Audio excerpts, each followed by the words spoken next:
Tonight on Y News, hundreds of inmates sleep on the roads inside the National Penitentiary amid the ongoing clearing operations in the new Bilibid prison. The Philippine National Police denies a group of former generals pressured former PNP Chief Albayalde to step down from his post. A lawmaker files a bill seeking to separate the PNP Internal Affairs Services from the chain of command of the Philippine National Police. The Supreme Court en banc authorizes the release of the report on the result of the vice presidential poll protest. And the Metro Manila Development Authority closes Pasig River ferry stations to give way to its rehabilitation. Good evening. Hundreds of prisoners in the new Bilibid Prison maximum security compound have been displaced as the clearing operations of the Bureau of Corrections continue. Some of them are left with no choice but to sleep at night on the road within the NBP. Sherwin Kulubong will tell us why. This is what the first quadrant in the maximum compound in the new Bilibid prison looked like before. But now it's clean, more spacious, and kubol-free. Kubol is a small area where some NBP inmates in quadrants 1 and 4 stay at, aside from the rooms inside the security compound. According to Bureau of Corrections or Bucor spokesperson Major Alberto Tapiro, they have cleared 30% of the compound. Yung ito ay nag-self-demolish sa kanilang pong sariling pamamaraan. But as a result of the clearing operations, hundreds of NBP inmates have been displaced. According to some inmates, they have no choice but to sleep on the roads within the compound. Halos lahat ng galing dito sa quadrant 1, halos lahat sa kalsada natutulog yan.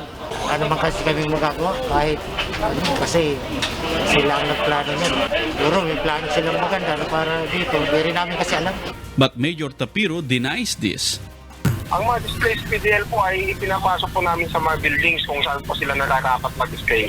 Aside from their lodging problem is the stinky mountain of garbage in the compound. Sa quadrant 2, ang daming basura doon. Baho na. Maganda sana yung kung sasama paglabas ng truck, basura. Kasi sa kalsada natutulog yung mga inmate. Halos malapit lang doon sa tambak na basura. According to Major Tapiro, they are now waiting for the tents to be provided to them to help the displaced inmates. Inaasahan po natin yung tulong na manggagaling kay Senator Gordon dahil nag-commit po siya na magpapadala po ng tent. Tapiro added that the clearing operation might last for a month. Sherwin Kulubong, UNTV News and Rescue, Muntinlupa City. No former general pressured former PNP Chief Albayalde to step down from his post, according to the Philippine National Police. Meanwhile, President Rodrigo Duterte may select among the 3 senior police officers included on his short list as Albayalde's replacement. April Senatosa details why. The Philippine National Police stands firm.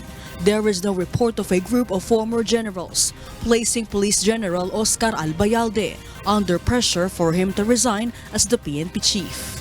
Ang talagang naging dahilan ni General Albayalde ay ang nangyaring mga serye ng pagdinig at yung pressure doon sa issue. Senator Richard Gordon says there could be pressure from the Philippine Military Academy. That's why Albayalde decided to leave his post. The PNP admits the morale of the police force has been affected as Albayalde decided to go on a non-duty status or terminal leave yesterday. According to Police Brigadier General Banak, the PMAC Nagtala class of 1986 supports Albayalde's move. The PNP also say President Rodrigo Duterte has yet to choose the country's next top cop. Kasalukuyan pa rin na pumipili ang Pangulo ng sinumang papalit kay General Albayalde na maging Chief PNP. The President's shortlist includes PNP OIC Lieutenant General Archie Gamboa, Deputy Chief PNP for Operations, Police Lieutenant General Camilo Cascolan, and Chief of Directorial Staff Police Major General Guillermo Lazar. The PNP spokesperson shares that Albayalde is on an out-of-town trip with his family, and for now, he refuses media interviews after his resignation yesterday. April Ceredoza, UNTV News and Rescue, Camp Crame. Malacañang will support the filing of charges against resigned Philippine National Police Chief Oscar Albayalde if there is strong evidence. Rosalie Cos explains why. Senator Richard Gordon believes it will be a national disappointment for the Duterte administration if no charges will be filed against the so-called ninja cops or the police personnel who allegedly recycled illegal drugs confiscated during a Pampanga anti-drug operation in 2013. Accusers are implicating resigned PNP Chief Oscar Albayalde in the anomalous drug raid.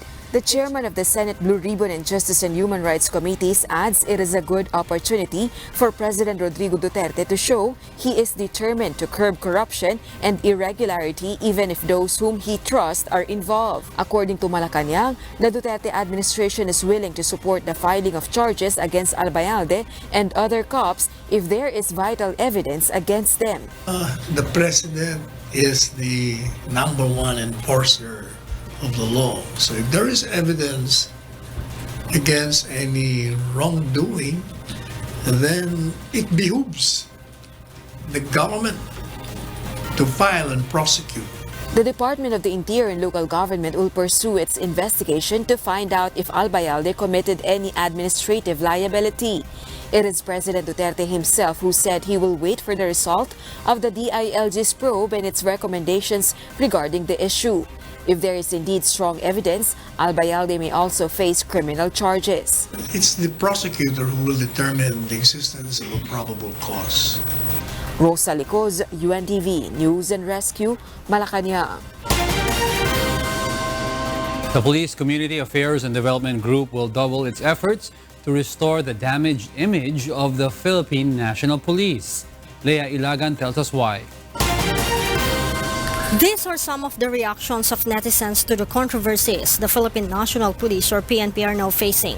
Some even got mad due to the alleged involvement of former PNP Chief Police General Oscar Albayalde in drug recycling. Some netizens say Albayalde's dark secrets have finally surfaced, so it's time he left his post. Some calls for his resignation. And even after Albayalde has resigned, other netizens say he must face charges and be jailed in Bilibid. So the Police Community Affairs and Development Group believes it needs to double its effort to regain the PNP's good image as well as public trust. PCG Director Police Brigadier General Rodel Sermonia says they have programs that could help restore the PNP's image. One of those is the program Rectang Connect Aksyon Agad that airs on UNTV. The program helps to find solutions to the problem of individuals who seek assistance. Itong programa na Rectang Connect Aksyon Agad ay ito po yung sumbungan ng mga maliliit na tao, inaaping tao, mga hindi na-aaksyonan, na kung saan ang ating mga kababayan ay hindi na po dudulog kung kaninong organisasyon na ginagamit lang ang mga issues nila para siraan ang gobyerno natin. They also have Kabataan Kontra Droga at Terorismo, through which they conduct seminars in the communities to make sure the youth stay away from illegal drugs and radicalization. There are also caravans held with different government agencies to bring public service to rural areas. Magiging kasama natin yung iba't ibang ahensya ng ating gobyerno, NGOs, para mas maging malakas pa ang pag-reach out natin sa urban poor, sa mga iba't ibang mga maliliit na tao, sa iba't ibang mga lugar na kung saan ay hindi na i-deliver yung basic services na dapat ibigay ng gobyerno. The Global Police Community Relations meanwhile helps OFWs who have problems with their relatives here in the Philippines. Sermonia adds their programs will expand to different regions nationwide. Leah Ilagan, UNTV, News and Rescue, Camp Crame. A bill has been filed in the House of Representatives seeking to make the PNP Internal Affairs Services an independent body. Under House Bill 3065, the IAS will have its own organizational hierarchy that will be headed by the Inspector General. Vincent Arboleda will tell us why. House Bill 3065 is a bill that seeks to amend Republic Act 8551 or the Philippine National Police Reform Reorganization Act of 1998. According to Puwersa ng Bayaning Atleta Party List Representative Jericho Nograles, based on the revelations in the Senate hearing on the issue of ninja cops, the PNP Internal Affairs Services or IAS should be removed from the chain of command of the Philippine National Police. Nograles stressed this is so that the PNP chief won't be able to influence any investigation and recommendation of the IAS on any police officer facing administrative complaints. Maraming mga napoprocess na mga complaints sa mga pulis, lalong-lalo na sa mga violations ng police standard procedures, standard operating procedures, pati na rin ang mga automatic investigation ng mga incidents that caused any kind of death. Ibig sabihin, lahat po ng mga Oplan Tokhang, Oplan Double Barrel, automatically po yan ini-investigate ng Internal Affairs Service. Under the current system, an Inspector General, the one heading the IAS, needs to report or submit to the Director General of the PNP the result of their investigation and recommendation on complaints lodged against a cop. Pag merong recommendation ang Internal Affairs Service na i-prosecute, i-disiplina, i-dismiss, ikulong ang mga polis, ang kayang gawin lamang ng Internal Affairs Service ay mag-recommend. Hindi po nila kaya mag-prosecute mismo. According to Nograles, the brotherhood system of the members of the PNP causes a decrease in the integrity of the current IAS due to the allegations against top police officials of covering up the wrongdoings of their subordinates. Instead, Nograles wants to separate the IAS from the PNP and to report directly to the DILG Secretary. Mas maititibay natin o mabibigyan ng importansya ang mga recommendations ng Internal Affairs Service at gusto po natin na bigyan sila ng prosecutorial powers para sila na mismo ang totoong magpupulis sa mga pulis. The IAS may also help in recommending the selection and promotion of a PNP personnel and may help the Office of the Ombudsman in whatever investigation it will conduct. Police Brigadier General Bernard Banac in a statement says the PNP respect the independence of the IAS. Banac said the PNP are ready to attend any hearing on the proposal. Vincent Arboleda, UNTV News Rescue, House of Representatives. Some believe that the use of bicycles going to work or school is one of the solutions to the growing traffic problem in the metro. Let's find out the cities in Metro Manila with bike lanes and the health benefits of cycling. Aiko Miguel has this report. Since the law on setting up bike lanes in the country has been passed, some cities in Metro Manila have placed bike lanes for Filipinos who use bicycles as their mode of transportation. Like in Marikina City, Laguna Lake Highway in Taguig City, Pasig City, Bonifacio Global City, and near White Plains, Quezon City. There are also bike lanes in some provincial cities like Iloilo City, Clark, Pampanga, and Bacolod City. Bike lanes have signage and red markings. According to the Health Department, cycling is one way to exercise. This is a good way to keep the good flow of blood and maintain a healthy heart. Talagang napakagandang aerobic exercise niyan, ano? And alam talaga atin namang advice at least 1 hour of exercise every day for every person. And cycling is one of those very good na options natin. According to Ian Verdejo, a professional cyclist, cycling is a fast way to reach your destination. One of the major benefits of cycling, Ian says, is improving one's health. Konting movement ng katawan kasi dati hindi ako nagbabike, mabilis ako hingalin. So ngayon yung nagbabike na ako, matagal na yung marami na ako nagagawa na bago ako mapagod. John Glenn, who is also a cyclist, meanwhile, suggests to impose better safety standards in bike lanes in the Philippines. Once na magkaroon po ng magandang bike lane katulad po sa ibang bansa na may barricade po, ito po yung pinakamabilis ng transportation kung tutuusin po. Kaya ko pong bumiyahe ng Cavite to Maynila ng 30 minutes lang tuloy-tuloy.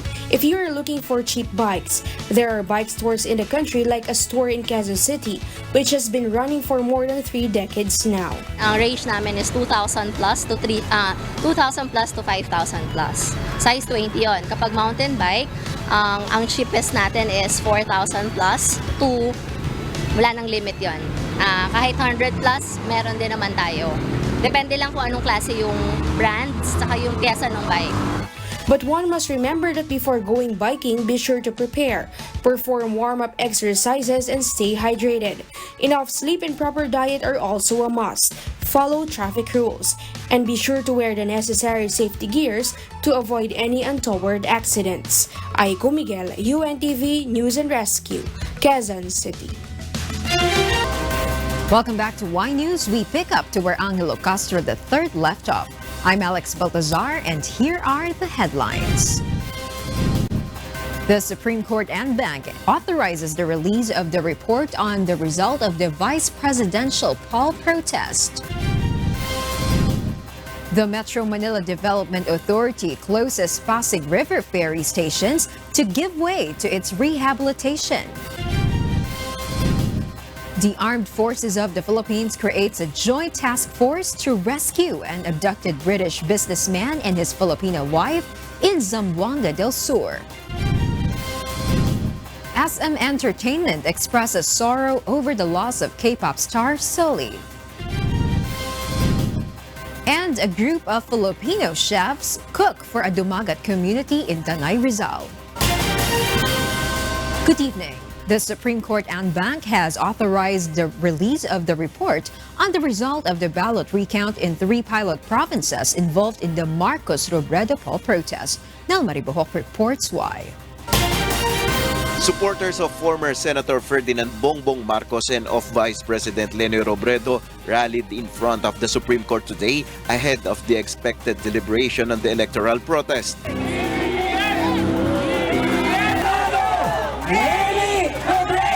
Both camp expected the SC, which sits as the Presidential Electoral Tribunal or PET, to vote on the preliminary recount and revision report of member-in-charge Justice Benjamin Caguioa. The 3 provinces are Iloilo, Negros Occidental, and Camarines Sur. With 11-2 votes, the tribunal authorized the release of the report on the result of the recounts. The tribunal has decided to release to the parties the report on the revision and appreciation of ballots in the 3 pilot provinces and for them to comment thereon. But Justices Antonio Carpio and Caguioa dissented.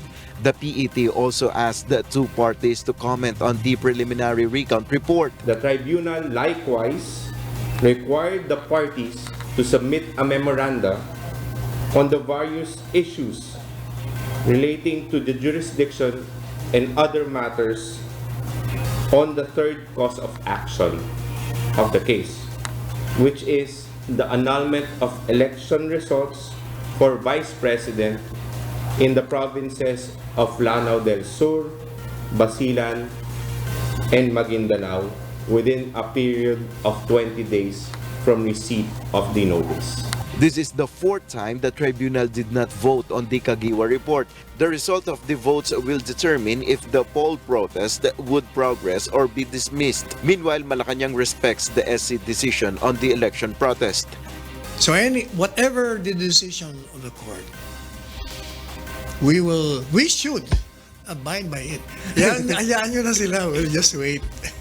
Let the parties argue their case in court, and the PET will have to render its decision. Nel Maribohok, UNTV News and Rescue, Manila.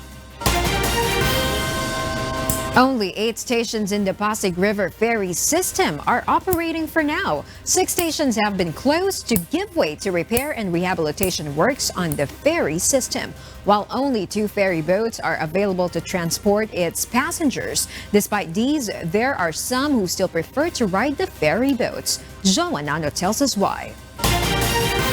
The Metropolitan Manila Development Authority, or MMDA, is offering the service of the Pasig River ferry system as an alternative transportation for commuters. However, the MMDA admits that as of now, they are not able to encourage riders to use the ferry system because 6 stations are temporarily closed to give way to rehabilitation. Yun ho yung nagiging challenge natin. Panahon, security, mababang pagtangkilik ng ating mga kababayan, at syempre ho, yung amoy ng Pasig River. Out of 14 stations, the Pasig River Ferry is currently operating with only 8. While the closed stations are Plaza Mexico, Punta, Santo Rosario, PUP, Loton, and Escolta. Meanwhile, 7 out of 9 ferry boats are defective. This is due to the presence of water hyacinths and trash that damaged the propellers of the ferry boats. Because of this, ridership has decreased to around 200 from the previous 500 passengers daily. Pagagandahin natin, sisikapin ho nating maengganyo natin yung mga commuters, no? Sa 500, sana ho dumoble yan para ho instead na mag-bus tayo, mag-jeep, mapili ho natin gamitin yung ating mga ferry boats na isa rin naman hong mode of transportation na hindi ho tinatangkilik sa ngayon. Despite the ferry system's limited services and the Pasig River's foul smell, there are passengers who prefer to take the ferry boat. Accessible, walang traffic. Yun, hindi hassle.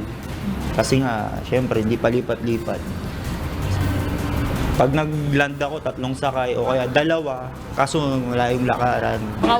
Walang traffic dito eh. Dun sa may traffic. Tapos mausok. The MMDA also plans on placing bike lanes along the Pasig River route by next year. Joanano, UNTV News and Rescue, Makati City.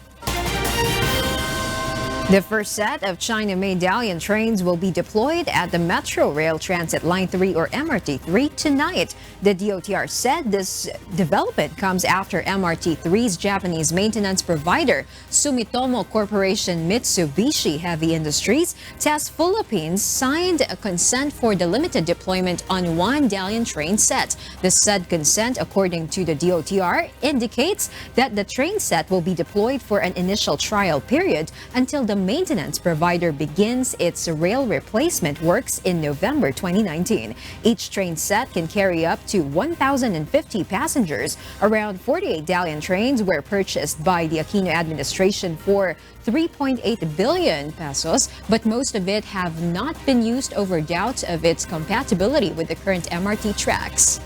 Its deployment was delayed as the MRT3 management had to wait for the consent of Sumitomo Corporation, which maintains and rehabilitates the line. The Quezon City Department of Public Order and Safety begins its clearing operations on secondary roads. Meanwhile, the Department of the Interior and Local Government will again validate the cleared roads in Metro Manila cities in December. Aiko Miguel tells us why. According to the Quezon City Department of Public Order and Safety or QCDPOS, although there is a formal memorandum circular from the Department of the Interior and Local Government or DILG yet, they have started clearing secondary roads in the city. They went to Sikatuna village this morning to dismantle gates which served as barricades and seemed to be used as private passageways of residents there.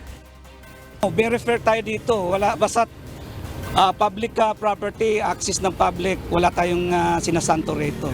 Lahat alisin natin. According to the former barangay chairman and now DPOS consultant, they installed the gates to keep away from robbers. Ang naging problema, hindi na, nung mga nakakaraan, hindi ko na nakikitang binubuksan ito eh. Parang naging pribado na ito dahil mayroon ng mga nakaparadang sasakyan dyan sa loob. According to DILG Undersecretary Jonathan Malaya, they are not limiting LGUs in implementing city ordinances as long as they are in accordance with the clearing order. To prevent crime from coming in, pero may oras lang. Hindi pwedeng 24 hours nakasara at pwedeng dumaan lang doon. Kumbaga, that's why doon sa aming MC, hindi namin sinabi na tanggalin lahat ng ordinansa na nagsasara ng mga kalsada. Hindi namin sinabi yon. Ang sinabi namin ay i-revise or amend your MC based on your own appreciation of the local situation. Meanwhile, the DILG validation team will again inspect cleared roads in Metro Manila cities in December. This is to ascertain that all LGUs have cleared and cleaned their roads. Aiko Miguel, UNTV News and Rescue, Quezon City. The Department of Education, or DepEd, has announced the start of the holiday break for kindergarten pupils up to grade 12 students in public schools, which will be on December 15. The calendar for school year 2019 to 2020 sets the start of the holiday break on December 15, and the department added that the resumption of classes after the holidays will be on January 6, 2020, based on the school calendar 2019 to 2020 under DepEd Order 007 series of 2019. DepEd's school calendar applies to public elementary and high school students. As for private schools, it would be up to the discretion of the school administrators to decide, as they have their own school calendars. According to the order, the end of the academic year 2019 to 2020 remains on April 3, 2020. Manila Mayor Isko Moreno Dumagoso wants to open the Kadiwa store in Manila on a weekly basis. This aims to lower market prices and help farmers and producers sell their products directly to consumers. Harleen Delgado explains why. Part of the Department of Agriculture, or DA's initiative, is to revive the Kadiwa stores, which proliferated during the time of former President Ferdinand Marcos in the 70s. The DA, together with the city government of Manila, launched the two-day Katuwang sa Diwa at Gawa para sa Masaganang Ani at Mataas na Kita, or Kadiwa ni Ani at Kita grocery outlet that began yesterday. Now, Manila City Mayor Isko Moreno Dumagoso plans to open the Kadiwa store in the city on a weekly basis. Gusto ko maranasan din to ng mga tao ngayon, no, na kung saan mabigyan sila ng katipiran, sariwang gulay, malinis. Dito ang middleman na yung ahensya ng gobyerno. Ang gobyerno naman hindi para kumita, kundi para tumulong. Some of the produce sold were eggplants that costs 40 pesos per kilogram. This is lower than its usual market price of 70 to 80 pesos per kilogram. String beans were sold at 20 pesos per bundle. Bottle gourd, 20 pesos per piece. Tomatoes and calamansi, 40 pesos per kilogram. Fruits were also available, including mangoes sold at 160 pesos per kilo and dragon fruits 140 pesos per kilo. Unique local products were also available, such as native bayong, delicacies, sunflowers, plants, and herbs. Maria Cristina admits she was able to save after she bought 2 bell peppers at 39 pesos, which she usually gets at over 100 pesos. Mas maganda sana kung ibalik ang Kadiwa, di ba? Dory grabbed the chance to buy ingredients for her kare-kare. Okay naman, tsaka mga sariwa nga, kaya natuwa ako sariwa yung mga gulay. For Nirma Kihanse, taking part in the Kadiwa project is a huge opportunity. Natutulungan kami na yung aming mga produkto na nanggagaling doon sa aming probinsya na hindi po kaya namin doon i-consume, na ibebenta po namin dito at sa magandang presyo pa. The DA unveiled its first Kadiwa outlet in Taguig City last month. The agency plans to expand the project across the country, starting in National Capital Region. Nakikita natin ang problema nila ay yung marketing ng kanilang mga produce. Kino-consolidate natin itong mga maliliit na farmer ngayon. Tapos dadalhin natin yung produkto nila dito sa Kadiwa. Then from Kadiwa, diretso na sa consumers mismo. Harleen Delgado, UNTV News and Rescue, Manila. The Department of Education, or DepEd, has announced the start of the holiday break for kindergarten pupils up to grade 12 students in public schools, which will be on December 15. The calendar for school year 2019 to 2020 sets the start of the holiday break on December 15, and the department added that the resumption of classes after the holidays will be on January 6, 2020, based on the calendar 2019 to 2020 under DepEd Order 007 series of 2019. DepEd school calendar applies to public elementary and high school students. As for private schools, it would be up to the discretion of the school administrators to decide, as they have their own school calendars. According to the order, the end of the academic year 2019 to 2020 remains on April 3, 2020.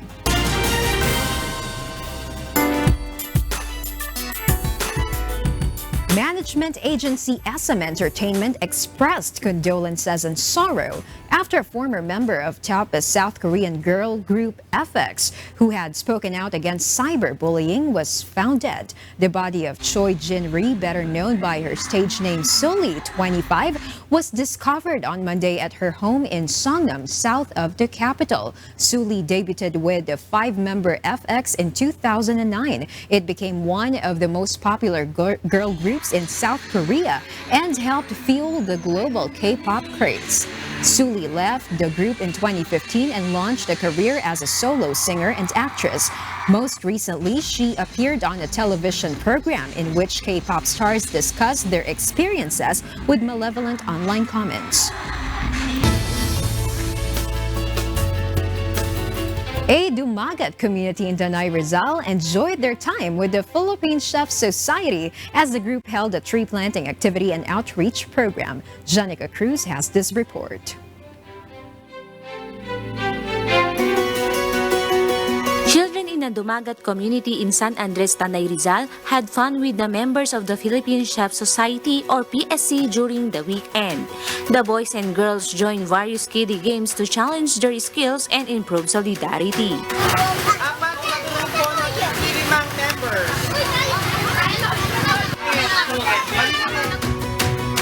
They also enjoy various dishes prepared by the chefs, like roast pork, adobong baboy, and pansit, which the Dumagat community really like.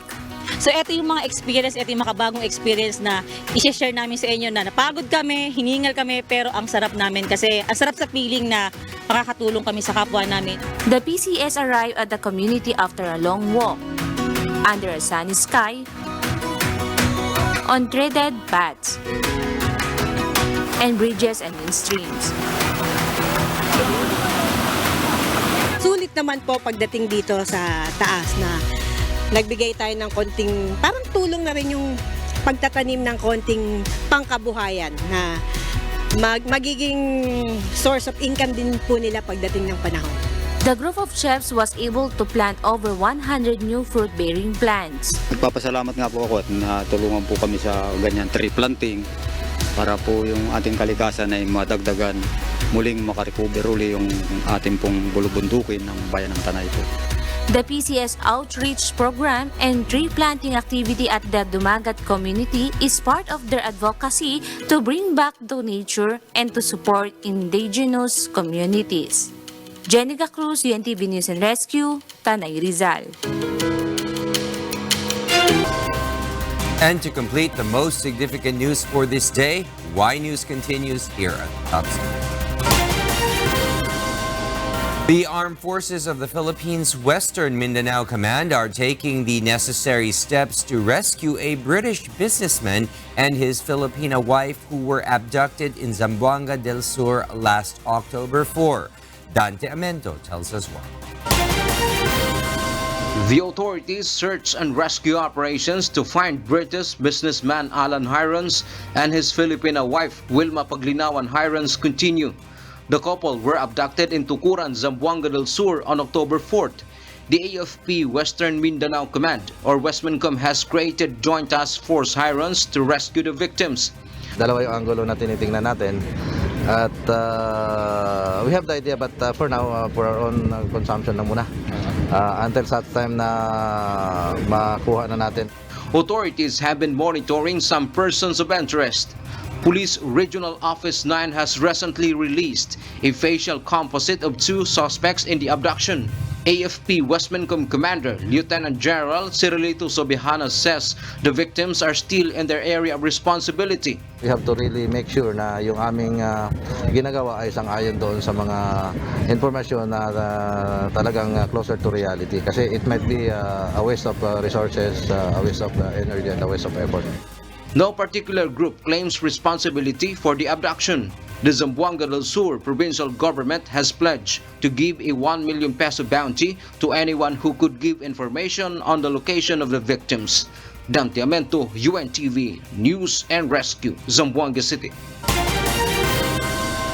Meanwhile, over 35,000 children reached the door-to-door vaccination conducted by the Manila Health Department in just one day.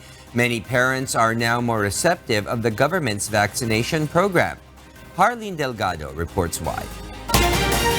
Jasmine Suarez of Barangay 649 Baseco Port area in Manila did not mind the scorching heat just to ensure her child could receive polio vaccine today. Barangay 649 is one of the areas in Manila City with the most number of children. Sabi niya po, uy, yan yung nagpapatak ng sa polio. Sabi ko, ay wait lang tayo, pwede po pahabol, patawag na lang, papapatakan ko kasi si baby. Meanwhile, North Seaside, a mother of two, chose to get her children vaccinated together. Para sa kanila ma'am, pag yung iba natatakot kasi, pero pag nakikita namin na galing din sa center yun, hindi kami takot. Of the nearly 95,000 target children in Manila City, 37% or over 35,000 were vaccinated in just one day. According to Dr. Arnold Bangan, chief of the Manila Health Department, parents seem to be more aware of the disease and the importance of vaccines. Una, yung nag-declare na ang DOH ng outbreak. Pangalawa, naging massive ang campaign natin. Despite this, the Manila Health Department still sees hesitance among some parents to get their children vaccinated. May mga nanay pa rin na in a way pessimistic, right? Apprehensive, hesitant para bakunahan yung mga anak nila. Doon pa rin ang nagiging problema yung dengue vaccine issue. Kukulitin namin, papaliwanagan pa ulit-ulit, maaring hindi namin nabakunahan ngayong araw. Bukas, kukulitin ka namin. Bangan adds they have augmented their workforce on the ground from all the 57 health centers in the city.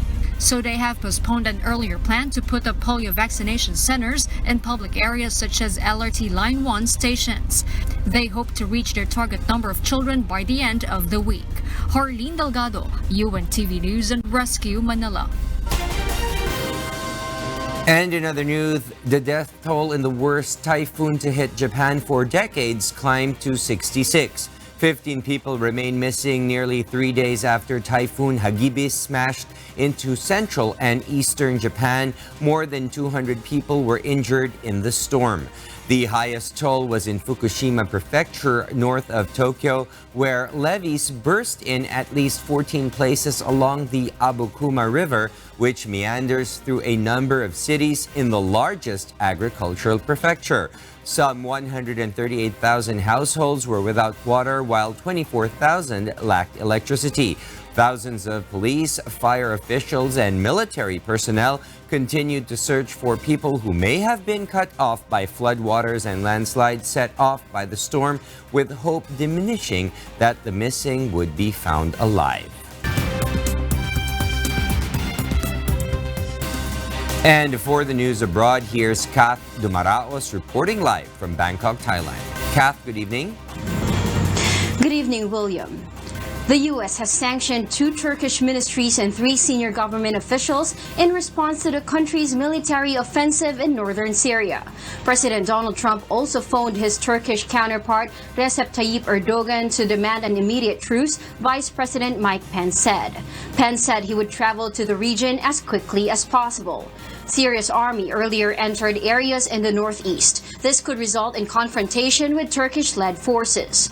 The Syrian army deployment followed a deal with Kurdish-led forces, who until last week were U.S. allies. Turkey says its offensive aims to push Kurdish forces from the border region and establish what the government in Ankara describes as a safe zone. Spain's Supreme Court on Monday jailed 9 Catalan separatist leaders for between 9 and 13 years for their role in a failed independence bid, a decision that triggered mass protests in the region and left the future course of the dispute uncertain. Meanwhile, a 78-year-old Muslim cleric has been arrested in northern Nigeria over the alleged torture and abuse of students who attended his Islamic boarding school. Jovic Burmas reports why. In Nigeria, police in northern Nigeria rescued nearly 70 men and boys from a second purported Islamic school where they were shackled and subjected to inhuman and degrading treatments. The raid occurred on October 12th in Sabulgarin in the Daura local government area of Katsina State. Police issued a statement on Monday and said they were working to reunite the victims with their families. Lawal Ahmed, a 33-year-old who was held captive, said he witnessed sexual assault, beatings, and the death of other captives during his 2 years there. Police arrested one man, 78-year-old Malam Bello Abdul Halim Umar, for running what they called an illegal detention remand home. After the incident in Kaduna, Nigerian President Muhammadu Buhari issued a statement calling on traditional authorities to work with government to expose unwanted cultural practices that amount to the abuse of children. In the USA, the parents of a British teenager killed in a car crash in England involving a US diplomat's wife vowed on Monday to keep fighting until they get justice for their son after the American woman responsible for the crash returned to the United States. Charlotte Charles and Tim Dunn spoke to media in New York during a visit intended to put pressure on the Trump administration to send Ansa Kulas back to British investigators. She needs to just do the right thing and just come back and face what she's done. We promised Harry as a family when we'd lost him that night, when we were talking to him in the hospital, when we'd lost him already, that we would make sure justice was done. Harry Dunn, 19, died after a car driven by Sakulas crashed into his motorbike near RAF Croughton, an Air Force base in Northamptonshire in central England used by the United States military. British Prime Minister Boris Johnson last week urged President Donald Trump to reconsider a decision to let her claim immunity. Trump has not commented on the issue of immunity but said his administration would look into the matter without offering details. And in Spain, Catalan pro-independence protesters clashed with Spanish riot police on Monday as demonstrators moved the barrier set up to protect the Spanish National Police headquarters in central Barcelona. Thousands of people flooded the streets of the Catalan capital after the Supreme Court sentenced 9 Catalan separatist leaders to between 9 and 13 years in prison for sedition over their role in a failed independence bid. 3 other defendants who were also on trial for their involvement in the October 2017 referendum, held in spite of a ban and a short-lived independence declaration, were found guilty only of disobedience and not sentenced to prison. All defendants were acquitted of the gravest charge, rebellion, but leading separatists were quick to condemn the court's decision, and the jailed men sent out messages of defiance, urging people to take the streets. Protesters also blocked roads leading to the airport, forcing more than 100 flights to be grounded, and clashed with police who responded using batons and firing foam balls. Jovic Vermas, UNTV News and Rescue. And those are the news from the other parts of the globe. Back to you, William. Thank you very much, Kath Dumaraos, reporting live from Bangkok, Thailand. Rescuers braved a call to capture a king cobra in Thailand's tourist district of Krabi on Sunday. The rescuers from Krabi Pitakpracha Foundation fought for around 1 hour to capture the 4-meter-long adult king cobra found near a shopping district. On a Facebook post, the team said that they had to enter a sewer longer than 30 meters that had faced difficulty due to the sensitivity of this snake. The captured snake, weighing 15 kilograms, was later relocated to a forest reserve. Many have accepted Kuya Daniel Razon's 25 push-ups daily for 3 months challenge. Who are they and how is the fitness challenge done properly? Let's watch this. Don't be surprised if men have been dropping to the floor and doing some press-ups.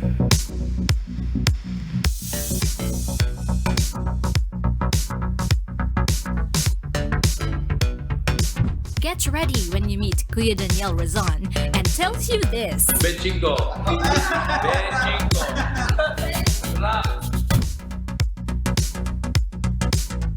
Many have accepted the challenge. But how is it done properly? So ang start nyo, pagka nakuha na yung 25. Pag hindi mo nakukuha, wala ka pa. 3 months yun na mag-start yung count ng 3 months. That's the time na achieve mo na yung 25. So halimbawa, di ba, hindi mo pa kaya 25.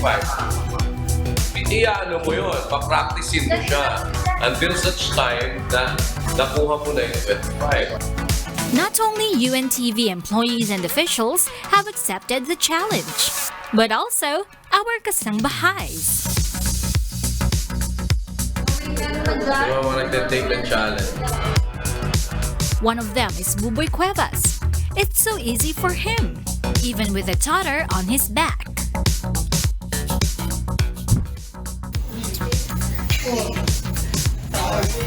Even the Daniel staff attempt to reach the count to 25. 23, 24, 25. Pushing beyond your limits. That's what para-athlete Raul Anguluan proved. It's a piece of cake for him to do 25 push-ups daily.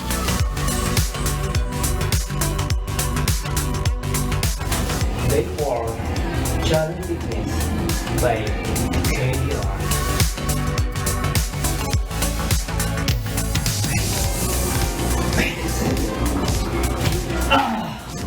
Challenge. Well done, Day 4. What about you, ladies? Are you ready to take the challenge? Pagka babae, pwedeng mag-variation. Ang variation ng babae, dalawa. Pakita mo yan. Yan. Yan. Ganyan, pwede sa babae. Easy peasy, right? Just see everyday activities as a good opportunity to be active. Nowadays, alam mo naman yung nagiging problema natin. Maraming mga bata pa, nagkakaroon ng heart problem. Kasi wala, sedentary ang karamihan. Mga empleyado, mga... So we want them to be physically fit. Nino Armilio, UNTV News and Rescue, Philippines. And those are the reasons behind the news this October 15, 2019. On behalf of Alex Baltazar and Angelo Castro III, I am William Theo, and before we close, we will recap of today's significant sound bites. Because we need to know, we will always ask why. Good evening. Halos lahat ng galing dito sa Padrantuan, halos lahat sa kalsada natutulog yan. Ano man kasi kami magagawa kahit kasi sila ang nagplano yan. Ang talagang naging dahilan ni General Albayalde ay ang nangyaring mga serye ng pagdinig at yung pressure doon sa issue. The tribunal has decided to release to the parties the report on the revision and appreciation of ballots in the 3 pilot provinces and for them to comment thereon. Pagagandahin natin, sisikapin ho nating maengganyo natin yung mga commuters, no? Sa 500, sana ho dumoble yan para ho instead na mag-bus tayo, mag-jeep, mapili ho natin gamitin yung ating mga ferry boats na isa rin naman hong mode of transportation na hindi ho tinatangkilik sa ngayon. Nowadays, alam mo naman yung nagiging problema natin. Maraming mga bata pa, nagkakaroon ng heart problem. Kasi wala, sedentary ang karamihan. Mga empleyado, mga... So we want them to be physically fit.